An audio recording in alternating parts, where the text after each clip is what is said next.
Okay, so welcome to day one of the What is Your Working Style series. And today we are talking about the working style of a planner. What is a planner? What are the benefits of being a planner? What are the challenges that come along with it? And what's a quick solution to all of it? So let's start by defining what a planner is, what a planner work style is. So, a planner is someone who writes out the details. They plan everything from top to bottom. They plan the occasion. They make sure the date is secured, the venue is secured, the attendee list is secured, everything. They have a status plan. They have a progression chart. They have action plans. Everything. So if your work style is that of a planner, you're making sure that everything has a place. Every responsibility has someone assigned to it. You're making sure every T is crossed, every I is dotted, everything that needs to be implemented to make this event a success. You are taking the time to make that happen. And I just want to say it doesn't matter the size of the event. You can be creating a large scale social event, or you can be creating a small meeting, just a meeting with your peers. But a planner is going to make sure that they have everything in place before that meeting begins. So if you are a planner, some of the things that you are concerned about are what is the occasion? Like I said, it can be a large scale event or it can be a small meeting. It does not matter. You are going to make sure that you have the details. When is it happening? You are going to find a convenient time for everyone that's involved to be able to meet. If everyone can't be there, you are going to provide a recording. You're going to provide notes. You're going to provide some type of checklist so that everyone is on the same page and that you know you've communicated effectively to everyone who's involved. Who's coming?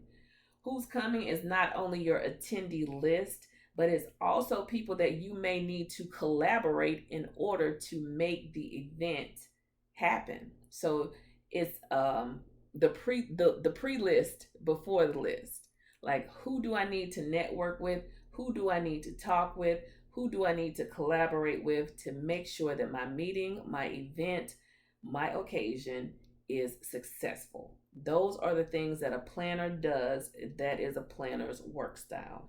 What else? What else is on that list? What's the objective?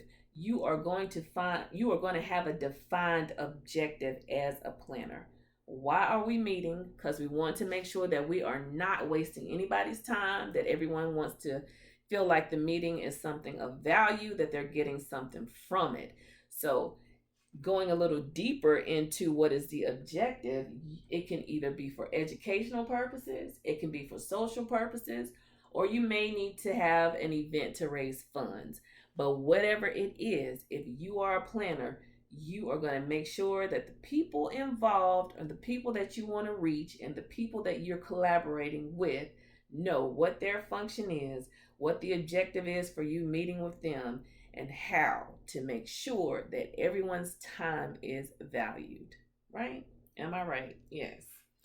All right. And then finally, the final action item that I have here for a planner is notes.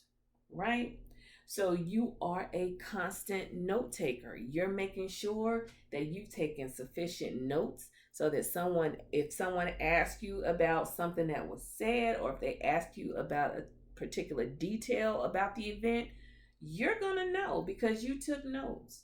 You also made a status report, right? So if you assigned a task to someone, you know who that is. You know who that task is assigned to. You know where they are in the progression of completing that task. You know all of this because you're a planner and you plan ahead. And I say all that to say it is a great thing to be a planner because you have an organized, well tailored event, right? You've thought about this thing from top to bottom. You've thought about it from top to bottom. So, any detail, you've looked at it, You've looked at it again. You've looked at it a third time, and you've also asked someone else to take a look behind you just to make sure that you were thoughtful and inclusive about everything. And that is a good thing. But the only challenge is with sometimes that can come with being a planner is that your plan is so well organized and so well thought out that sometimes it doesn't leave room for you to pivot if necessary.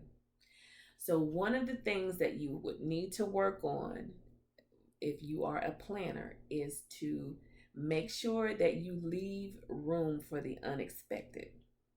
Things always happen.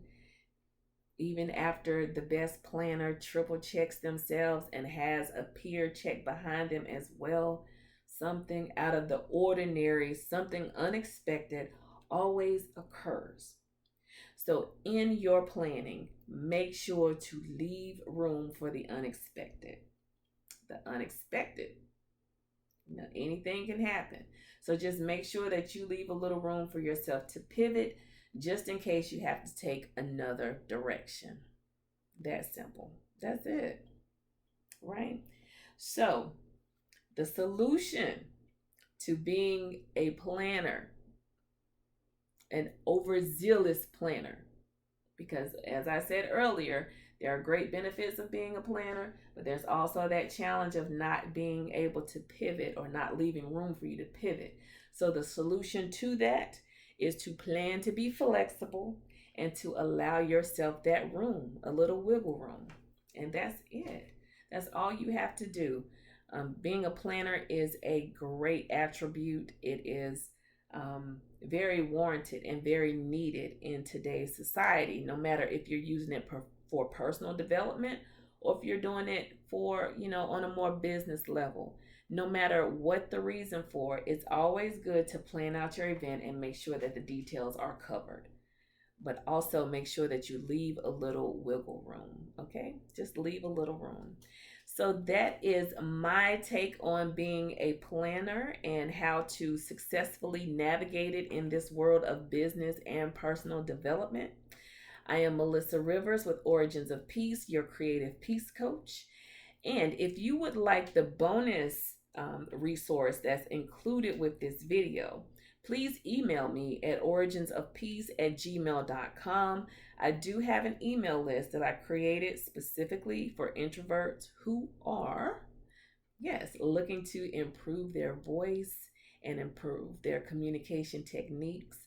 So, of course, I'm giving them just a little bit more flavor to go along with this video so that they can be successful in all their endeavors, both personal and professional.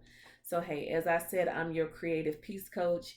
Email me if you would like to get on that email list, originsofpeace@gmail.com. Please visit my blog at originsofpeace.com to keep up with the latest and greatest of what's happening at Origins of Peace. And I thank you for tuning in. Have a fabulous day. Keep a smile on your face, and don't you dare let anybody turn that smile upside down. Thank you for joining. Peace.